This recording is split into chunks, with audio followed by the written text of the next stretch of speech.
ఏలూరు జిల్లా తాడేపల్లిగూడెంలో Janasena Telugu Desam party BJP ఉమ్మడి అభ్యర్థి బొలిశెట్టి శ్రీనివాస్ ప్రచారంలో దూసుకు వెళుతున్నారు.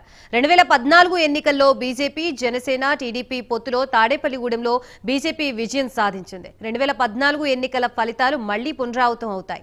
ప్రతి పల్లెలో వైసీపీ పార్టీ నుంచి పెద్ద సంఖ్యలో ప్రజలు కూటమి అభ్యర్థికి మద్దతుగా జనసేన పార్టీలో చేరుతున్నారు. తాడేపల్లిగూడెంలో కూటమి అభ్యర్థిగా తాను ఘన విజయం సాధిస్తానంటున్న బొలిశెట్టి శ్రీనివాసరావుతో మా ప్రతినిధి Ram Babu face to face. ఎవరైతే జనసేన పార్టీ అభ్యర్థి బొలిశెట్టి శ్రీనివాస్ ప్రచారంలో దూసుకెళ్తున్నారు, అదే రకంగా తెలుగుదేశం పార్టీ బీజేపీలు కూడా సహకారంతో రోజు రోజుకి కూడా ప్రచారంతో ముందుకెళ్ళే పరిస్థితి ఉంది. ఇక్కడ మనతో పాటు బొలిశెట్టి శ్రీనివాస్ ఉన్నారు, ఆయన అడిగి తెలుసుకునే ప్రయత్నం చేద్దాం. సార్, మీరు చెప్పండి, మొన్నటి వరకు తెలుగుదేశం టీడీపీ పొత్తులో ఒక ఎత్తుగా ఉంది, తర్వాత బీజేపీ కూడా రావటం, చిలకలూరిపేట సభ తర్వాత బీజేపీ కూడా కలవటంతో పాటుగా అన్ని పార్టీ శ్రేణుల్లో కూడా ఉత్తేజం నెలకొన్న పరిస్థితి ఎలా ఉంది? ప్రచారం ఎలా సాగుతుంది? చాలా బాగా జరుగుతుందండి. అన్ని చోట్ల బ్రహ్మరథం పడుతూ ఉన్నారు.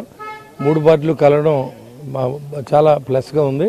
ఎందుకంటే ఇక్కడ తెలుగుదేశం పార్టీ ఇప్పుడు తెలుగుదేశం పార్టీ 40 సంవత్సరాల నుంచి తెలుగుదేశం పార్టీ అత్యధిక మెజార్టీతో గెలిచింది. ఆ తర్వాత మళ్ళీ ఇప్పుడు తెలుగుదేశం జనసేన విడివిడిగా పోటీ చేసినప్పుడు వైఎస్ఆర్సీపీ గెలిచింది. ఇప్పుడు రెండు పార్టీలు కలయిక జనసేన పార్టీ గెలుపుగా అన్ని చోట్ల చాలా ఉత్సాహంగా కార్యకర్తలు పాల్గొంటూ ఉన్నారు. టీడీపీ శ్రేణులు కూడా సహకరిస్తూ ఉన్నారు. 2014 ఎన్నికల్లో కూడా చూసుకుంటే మూడు పార్టీలు కలిసి పోటీ చేసినప్పుడు ఇక్కడ బీజేపీ తరఫున మాణిక్యాలరావు గారు విజయం సాధించారు. అదే రిపీట్ అయ్యే పరిస్థితి ఇక్కడ డెఫినెట్గా అదే 2014 రిజల్ట్ రిపీట్ అవుతుంది. అంతకన్నా ఎక్కువ మెజార్టీతో మనం నెగ్గుతాం. ఇక పల్లెపోరు అంటూ పల్లె బాట పట్టారు మీరు. ఈ గ్రామీణ వాతావరణంలో పరిస్థితి ఎలా ఉంది? నిత్యం కూడా చాలామంది ఇప్పటికే చేరికలు అయితే వైసీపీ నుంచి చేరికలు వెళ్తున్నాయి కదా, చేరికలు జనసేన పార్టీలోకి ఉమ్మడి కూటమిలోకి వస్తున్న పరిస్థితి ఉంది. దీన్ని ఎలా తీసుకొచ్చారు? డెఫినెట్గా పల్లెటూరులో చాలా మంచి వాతావరణం కనపడుతుంది. ఇది ఊరి కంటే ఎక్కువ స్పందన ఉంది. ఎందుకంటే ఈ రాష్ట్ర ప్రభుత్వం చేసే ప్రజా వ్యతిరేక రైతు వ్యతిరేక పనులు అనమాట. అన్నీ ఇవాళ ధాన్యం పండితే ఇవాళ ధాన్యం మీద ఎక్కువ ఆధారపడిన రైతులు ఉంటారు. ఆ రైతులు ఇవాళ పండించిన ధాన్యాన్ని ఎక్కడ అమ్మాలో తెలియదు, ఎవరి ద్వారా అది ఎక్నాలజ్మెంట్ అవుతుందో తెలియదు, ఎప్పుడు డబ్బు అవుతుందో తెలియదు. ఇలాంటి పరిస్థితుల్లో ఉన్నప్పుడు రైతు ఖచ్చితంగా ఎగ్నెస్ట్గా ఉన్నాడు, రైతు కూలీ ఎగ్నెస్ట్గా ఉన్నాడు.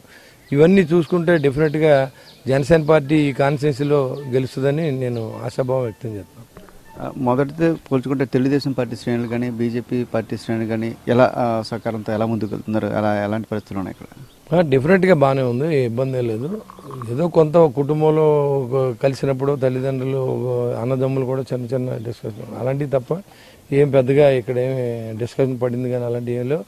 అందరికంటే ముందుగా నన్ను కూడా తీసుకెళ్లి అన్ని మీటింగ్లు పెట్టి అన్ని చోట్ల మనల్ని గెలిపించమని తెలుగుదేశం శ్రేణులంతా చెప్తుంటే ఇక్కడ ఇన్ఛార్జ్ కూడా చెప్తున్నాడు.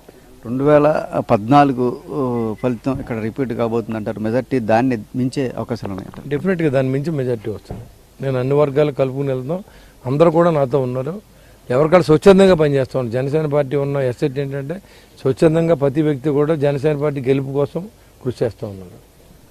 ఇలా చూసుకుంటే 2014 ఫలితం ఖచ్చితంగా రిపీట్ అవుతుంది. అప్పుడు కూడా జనసేన తెలుగుదేశం బీజేపీ ఇక్కడ పనిచేసిన సందర్భంలో బీజేపీ అభ్యర్థి పడికొండ మాణిక్యాలు విజయం సాధించారు. దానికి మించి విజయాన్ని మరోసారి 2014 రిపీట్ అయ్యే విధంగా తాడేపల్లిగూడెం ప్రజలు అందిస్తారు అనే ఆశాభావాన్ని కూడా బొలిశెట్టి శ్రీనివాస్ వ్యక్తం చేస్తున్న పరిస్థితి. దానికి తోడుగా ప్రతిరోజు కూడా వైసీపీ నుంచి చేరికలు కూడా పెరుగుతుండటంతో మరింత ఉత్సాహంతో కూటమి అభ్యర్థిగా ఉన్న బొలిశెట్టి శ్రీనివాస్ ప్రచారంలో దూసుకెళ్తున్నారు. ఇదే పరిస్థితి. తాడేపల్లిగూడెం నుంచి కెమెరామెన్ దాస్తో రాంబాబు, ప్రైమ్9 న్యూస్.